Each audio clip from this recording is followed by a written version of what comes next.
The one mistake I think is always terming the food as the enemy, especially when it comes to body shaming. We always say that this food, especially if you get to a point where you either want to add weight or lose weight, we do not consider anything else as the enemy but food. You know, we normally say, I'm in a new era. It's not about being in a new era. It's going back to the original era that you're in. Oh, that's the one. You know? I need to breathe. If Esther was a Gen Z or a woman in this era, and we were in her tribe, oh my gosh, we'll be gone. Mordecai and us will be dead. Gone, Kanji, gone. That is so true. Welcome back to yet another conversation right here at the Corner Seat. I'm excited you get to join me for an amazing conversation with the one and only Christine Wanjugu, whom you've watched on the previous episode already.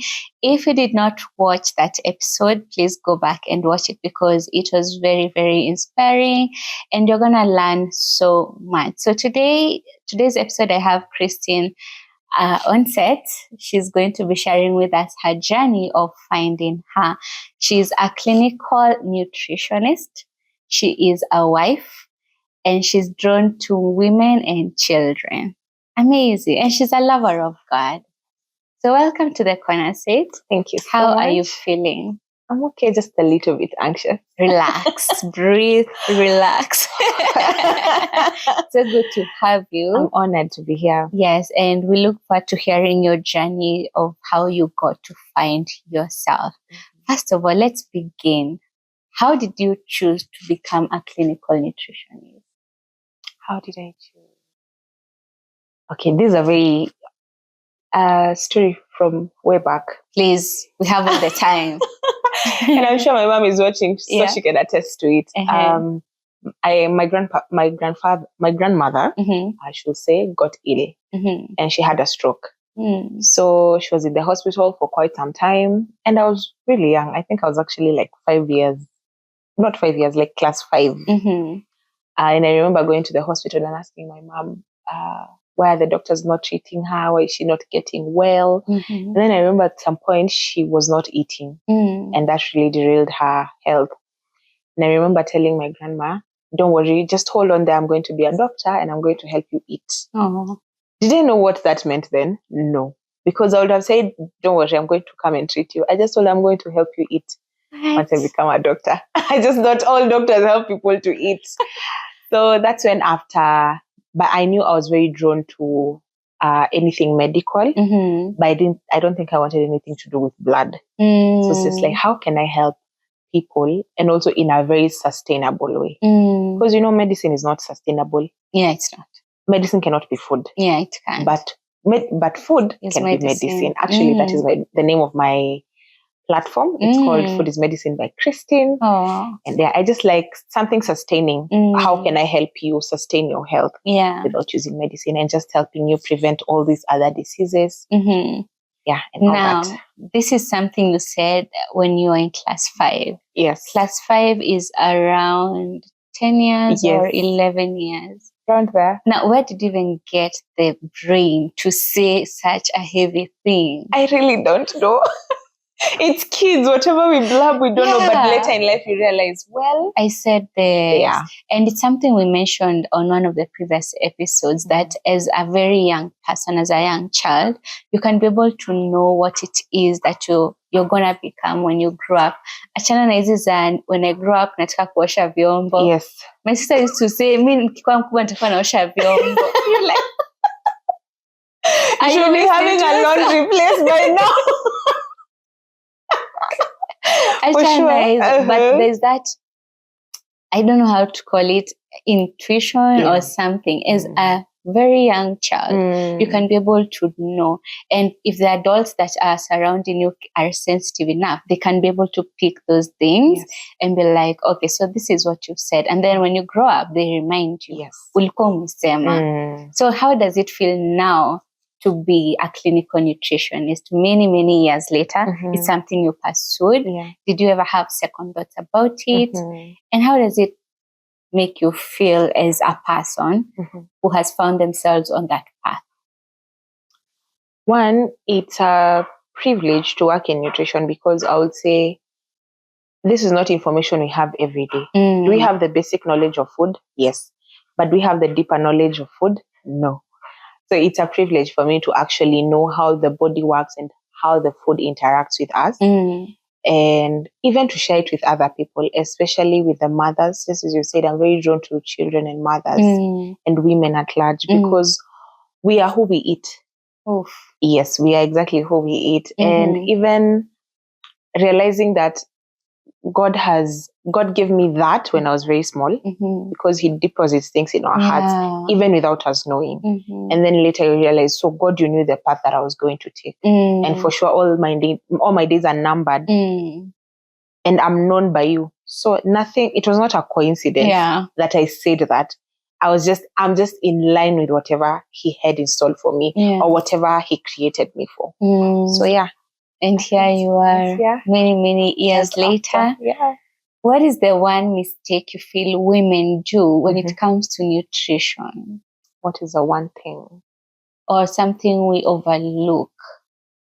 The one mistake, I think, is always terming the food as the enemy, especially when it comes to body shaming. We always say that this food, especially if you get to a point where you either want to add weight or lose weight, we do not consider anything else as the enemy but food.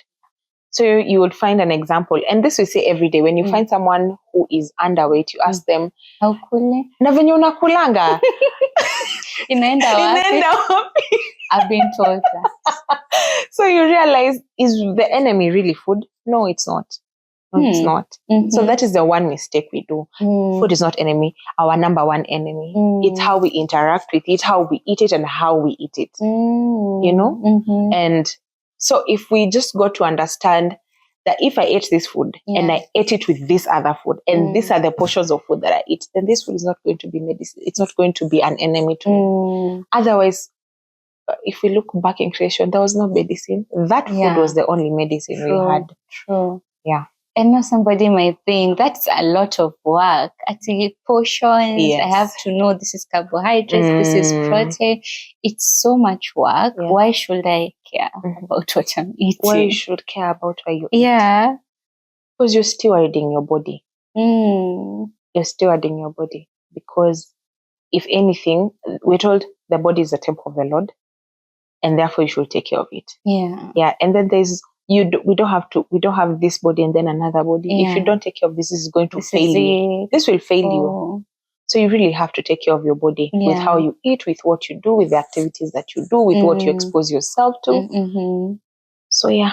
That's very interesting. So how do you usually practice nutrition? Do you work privately with people, or do you offer classes? How do you go about it? You've mentioned a page. Yes. Yeah. Majorly on social media. I give just advice. Advice, consultations.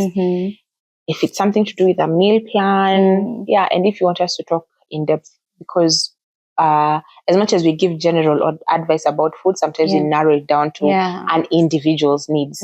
So yeah. Because bodies are different. Yes. There's no one specific thing that works for everybody. Yes. That's very interesting. Yeah. So your journey of finding yourself as a clinical nutritionist, and not just in terms of career, finding yourself as Christine, all the years that you've lived, what has that been like for you? Let me take you back to when you were in primary school. What were your dreams? What were your goals? What was life like for you? My life was just a simple girl. Hoping for the best. We're living in a fairy tale, I would say. Thinking I'll get money, I'll drive this car, I'll have this number of houses.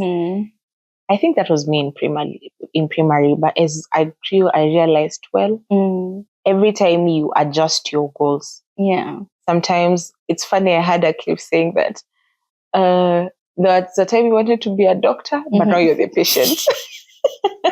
You get your point, I'm like, patient, please. But I'll say eventually I've grown to just adjust my goals according to where I am at in life. The number one goal has been to be successful, of course. Yeah. And to fulfill my purpose according to the way God wanted it to be. Yeah. Yes. And that is everybody's dream, I guess. Just to be successful and to find yourself in the purpose that God created you for. So I would love to know, even as a small girl, yes, you had all these dreams. Was your reality matching the dreams you have? The dreams we have and you share them to somebody na anakuuliza nani kwenu ametravel, nani kwenu ashaikuwa daktari, wewe unataka kwa wa kwanza aje. So yes, was your reality matching the dreams that you had as a small girl? Then no. Tell us about it. I was just a small girl from a single mom who I'm very proud of. But of course, when you look back and you realize, well, all this has not been achieved in my family. Will I really make it? But you have to press on. I didn't have an option of not working it out. I did have the privilege to just say, if I don't work or if I don't pursue my goal, my mom had all the money to give me what I needed. I needed to work hard. And just to get to where I am right now. So yeah. Do you feel like even growing up, being raised by a single mom was a motivation for you to work harder? Yes. I feel like for so many people that's the case. And most of them, looking at their backgrounds, they feel like I have to make my mom proud. So in regards to that, was being a clinical nutritionist something your mom supported, or did you do it because this is something I'll do for the sake of my mom being proud of me? Or rather, basically the question is, did you pursue it to please your mom or yourself? I did it to pursue me. But my mom has been my number one supporter. She supported me from day one. When I got enrolled when I first did my high school and now it was time to, I think you select schools and the course you would want to do. She was my number one supporter. Even enrolling and just the journey through campus and out until now, she's still my number one supporter. Yes. Do you feel like there's anything you've ever done to let her down? Of course, as a child, I have done a lot to let my mom down. Give us the tea. Give us the tea. Of course, being a child, you never see things from your parents' perspective. You're always, of course, your mind is small. The way you think is a bit timid. But your mom sees your parent sees where she's taking you. And she sees the dreams she has for you. So, of course, I let my mom down severally. But I'm so glad that she never lost hope. She never let go of me. She still pursued her parenting. Of course, a lot of discipline. And that is the reason why I'm here. But yeah, she really took the course to parent me properly. Yes. Talking about being parented and growing up, can you share with us a defining moment for you as you are growing up? A moment that would say redirected you to your path, or rather opened you up to the path that you were supposed to follow, not just career-wise, but even as an individual, as a person, as a woman. Yeah. I think it's when I got to know my identity. How did that happen? I was just in my small house back in campus. And God met me there. Then He gave my life a whole 360 degrees. So yes. What were you doing in your room? Were you praying? I was not praying. I think I was actually in a very depressed point of my life. And I remember just telling Him, if you don't come through for me, I think I'm almost at my breaking point. And then He met me there. That is interesting. Yeah. Care to share what was happening? No? Life happens. You're just from home. You've gotten into campus. Life is pulling you in all directions. It's a lot. You've not seen some things that are happening. Yeah. You're now extremely exposed. Of course, you get vulnerable to some things. Yeah. And therefore, life puts you in a ditch. But if it were not for God, I would not have made it out. Yeah. Yes. It's interesting that your defining moment was when you discovered who you are, and that is getting to know your self-identity.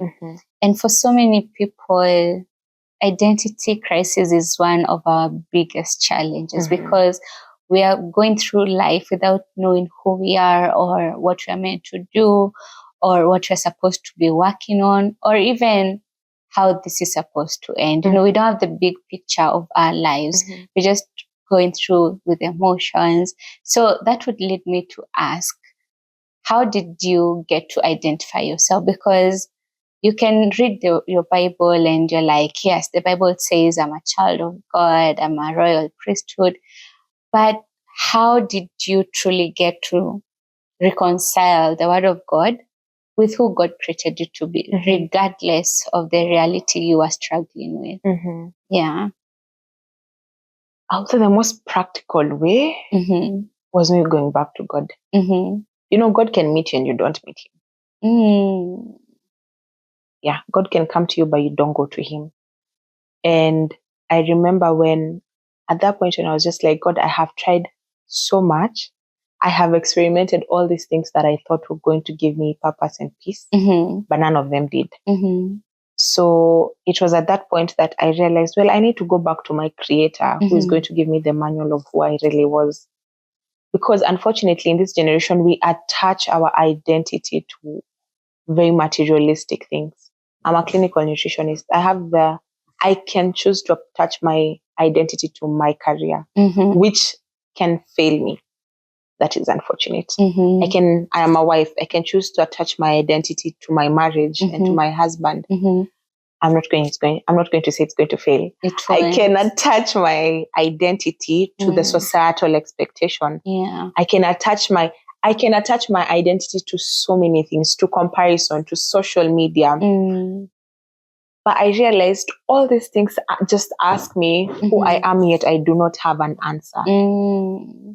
Yet I can just go back to the one who created me and ask him who I really am. He's going to give me the manual of who I am. Yeah. Yeah. So if right now I was to ask you a very difficult question that we all stammer at, who is Christine?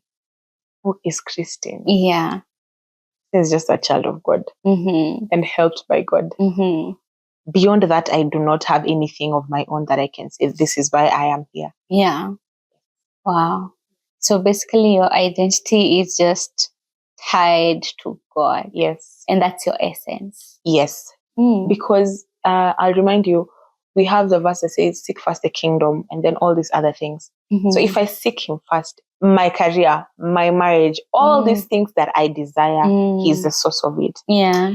And just as you've said, I was thinking when we were talking about finding her, when you gave us that topic of finding her, I was going through the scriptures and I remember when God asked Adam and Eve, where are you?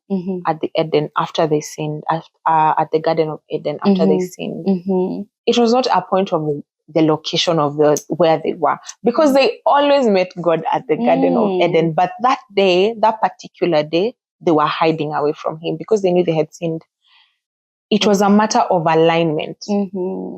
Yesterday you were aligned like this, but today your alignment is God knew where they were. Yeah. Because God is all-knowing. Yeah. It was just like, where are you? You're not where we were.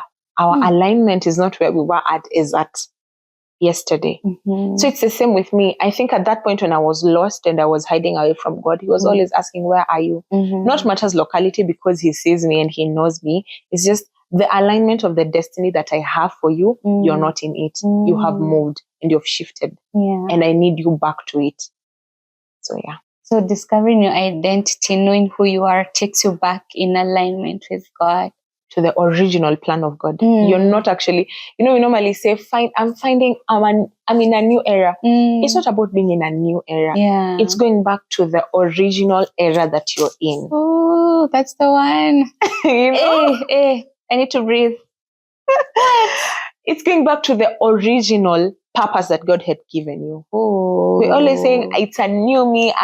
No, we're getting it all wrong.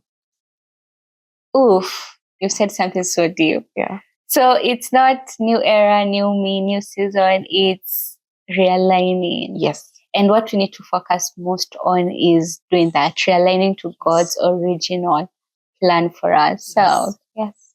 Oh my gosh. Yeah. Have you ever wanted to quit on that plan that God has for you? Since the time I got to know him, no. Never? No. Because when he says that he'll put, I'll make all things work together for your good, that is exactly what he means. Wow. Because whether good or bad, all these things are working for my good. Yeah. Yes. Not meaning that we don't get to a point where we are a bit low. It's just putting I know where my firm foundation is. Whether I gain or lose, I have Christ. It's amazing how you've mentioned the fact that we need to realign ourselves to the original plan.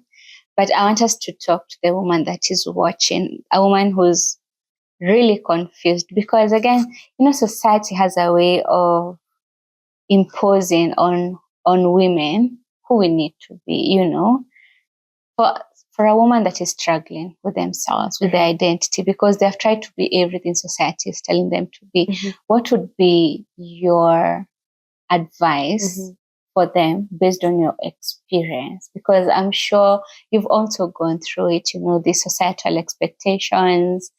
What would your advice be? My advice would be try to shut down the noise. The noise around us, because the noise is a lot. It is. Tell me about it.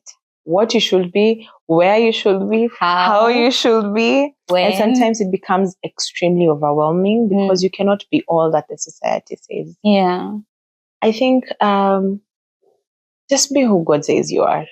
You're enough. You are loved. You don't need to constantly prove your worth, because I think that is what we are constantly doing. Women improving their worth. Yeah. I'm number one. I'll take you back to a story in the Bible about Martha and Mary. When Jesus had gone to their home, Martha went to the kitchen to try and serve Jesus. Yeah. And then there was Mary, who sat at his feet to listen to him. She was doing nothing. And we will not say that Martha was trying to prove her worth, but that was where her worth was at that time. That is what was feeling. She was feeling this is it. This is what I need to do for Jesus. This is what we should actually be doing. And that is why when she came to Jesus, she came aggrieved. Like, look at Mary. What is she doing? Nothing. This is not what she should. We should be doing something. But Jesus said, no, Mary has chosen the better place. The better place is at the feet of Jesus, not doing anything. Yeah. We are constantly, I have to do this to be loved by God. I have to do this to be loved by people. We are always, and we are very doing gender. Doing. Sometimes you don't need to do. Yeah. Sometimes you just need to sit still at Jesus' feet. Yeah. To learn from him and to just hear from him. Yeah. Yeah. Less is more. Yes. I feel like I'm in a season where I've been learning a lot about being feminine. And the one thing that is constantly coming to me is doing less is more. And I don't know what you think about that. Less is more. Yeah, in the sense of sometimes, just the way you said, sometimes you feel like the more I do, the more I'll be appreciated. The more I let myself go, the more people will acknowledge that I'm really hardworking. The more I pour myself out into people, the more people are going to acknowledge my existence, But at the end of the day, you've done so much and you're left with nothing. You've let yourself go. You've forgotten yourself. But probably all you're supposed to do is just be in your calling, just do exactly what Mary did, where she was supposed to, she was where she was supposed to be at. Yeah. So what's your opinion on that? My opinion is that we are always seeking validation and approval from the wrong crowd. Yes. That's why we are overworking. Yes. Because if you were to just seek approval from God, and then you allow God to do the work in you. And ideally, where would you be going wrong? Yeah. We're just looking for the wrong approval. If only you'll sit with God and He works on you and He teaches you how to love people the correct way, not how we love people. Because I feel how we love people is the people-pleasing attitude. Yeah. But if He taught you genuinely how to love people, how to live with people, how to do things, then ideally your life will be okay. Yeah. Yes. Oh, people pleasing, and that is something we do a lot as women, and which takes us back to the fact of identity. It takes us back to the need for us to know who we are. You said something powerful. I can't stop thinking about the fact that you said we are pleasing the wrong crowd. Yes. And we're waiting for the wrong crowd to cheer us on at our own expense. Oh, that's something to think about. Yeah. So how did you ever get to a point where you've known so much about yourself that you can stand your ground, you can stay grounded, regardless of all this noise that you've said surrounds us? Yeah. Do I know everything about myself? No. I do know facts. It's a journey. I know facts about me. I know what I like, what I don't like. But exactly who Christine is, I think I'm being given revelations every day. Because I think every season comes with a different identity. And a new identity, or something added into your identity. But I would say something that has kept me grounded is that I put, this is what I would say. I really love referencing the Bible. Yes. We have the two stories in the parable that was talking about the two houses that were built. There was one that was built on sand, and the other one was built on a firm foundation. And the question that you've asked is, how is it that I don't shake even when the noises are there? You see the winds and the storms that the Bible was talking about. Those are some of them. The noises, the society expectation, what people think about you. Those are the winds. But you need to put your foundation at a very firm place. And the firm place is Jesus. Otherwise, if you put your identity on the wrong things, that is why we are told that the house that was built on the sand broke. But the house that was built on the firm foundation, it withstood those times. The storm came, the wind came. But the house stood. Oof, that is very powerful. Now, speaking of the Bible, which woman in the Bible do you want to sit down with and have dinner with and just talk? Esther. Oh, why Esther? Oh, I love her wisdom. I love her wisdom, especially now that I am married. Tell us about it. Because, just as I've told you, life has seasons, and in every season there's a new identity that comes in you. So now when I got into this season is when I was like, I really think I admire Esther's wisdom and how she did things.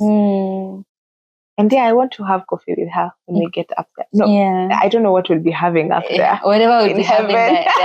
I will have to have a sit down with her and ask her, girl, you just did that. How did you do it? Oh my gosh. So you've mentioned Esther, and the first thing that came to mind, which is the obvious thing, the favor that was upon her. Everybody loves Esther because she was the queen. She had so much favor. But you've mentioned a new perspective of her role in her marriage. But I wanted to expound on it. What is it about Esther's marriage or how she carried herself in the marriage that intrigues you? It's her patience. Esther was such a patient lady. The word. We're told that before Esther was presented, she really took some time. Yes. She was not presented. She was not told she's going to be presented to the king today, and tomorrow she was presented to the king. It really took time. Was it a year? Over an year. Actually, over an year to prepare her to be presented to the king. I really love her patience on that. And also, when she was trying to speak over her people, she did not just go to the king and ambush her and tell her, I need my people to go, because she would have been killed. Her and her people would have been killed. You know that, together with the uncle. But she took her time, did her first banquet, lavished the king, did her second banquet, lavished the king until the king asked her, what is it that you would want me to give you? I think women will have a lot to learn from Esther. Not just her beauty, not just her favor. Because we just see, we just see the elevated point of view where she's the queen, but we don't learn what she did behind the scenes for her to get the favor that she got. She just didn't get favor. She knew her timing. She knew when to be hidden, when to plan, that is the thing I love about Esther, especially about being a woman and even finding her. You realize then there are things I need to really train myself up for. Yeah. Because unfortunately, we do some things haphazardly, not knowing that, well, if we did it differently, the outcome will be also different. Yeah. Yes. Now I'm thinking about it, and I imagine if Esther was a Gen Z or a woman in this era, and we were in her tribe, oh my gosh, we'll be gone. Mordecai and us will be dead. Gone, country, gone. That is so true. That is true. We have such a toxic entitlement, for lack of a better word, towards men, towards husbands, towards boyfriends. We're like, I'm the lady, you have to do this. So I can imagine Esther going to the king and she's like, so this and this is happening. You need to step up. Oh my gosh, we'll be gone. We will be, for sure. But she didn't do that. I think we need to learn something from her. Yes. And not just the lavish. We want the lavish one where we're queen, where we're given what we want, but we don't want to do what she did behind the scenes. So we need to study more. Yes. Wow, you've taught me something. That is so dear. Yeah. You should write a book. Call it Esther's. The Esther's. Yes. Yeah, just a different perspective of her. I've never had that perspective before, and I feel like it has made me respect Esther even in a different way. And it's something we need to learn from her because on social media we have so many marriage coaches, we have relationship coaches, dating coaches, but nobody, in as much as they may be teaching what Esther is doing, nobody is acknowledging all these lessons are from the Bible, So we need to go back to the word. Yes, that is the only manual we have. We'll be lying if we say that. We're always having people telling us, this is how you become, but that is not it. What you really become is what is written in the word about it, especially about you. Finding her. Yes, you have to find her in the word. Oof. Yes. That is powerful. Yeah. That is just something to ponder upon. Yeah. Thank you so much. That was a very interesting perspective. Now it's even making me think about Ruth and Boaz, and I'm like, these women knew what they were doing. Yes. Even Naomi, when she was talking to Ruth, yes, she knew what she was telling her. Yeah. If only we would be such women who are in the Bible.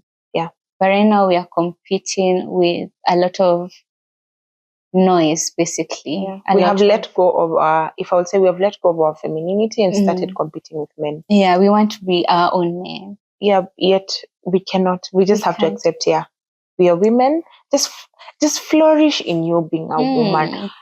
If there's something I love is when a woman portrays her own femininity. Yeah. It comes with such sweet aroma.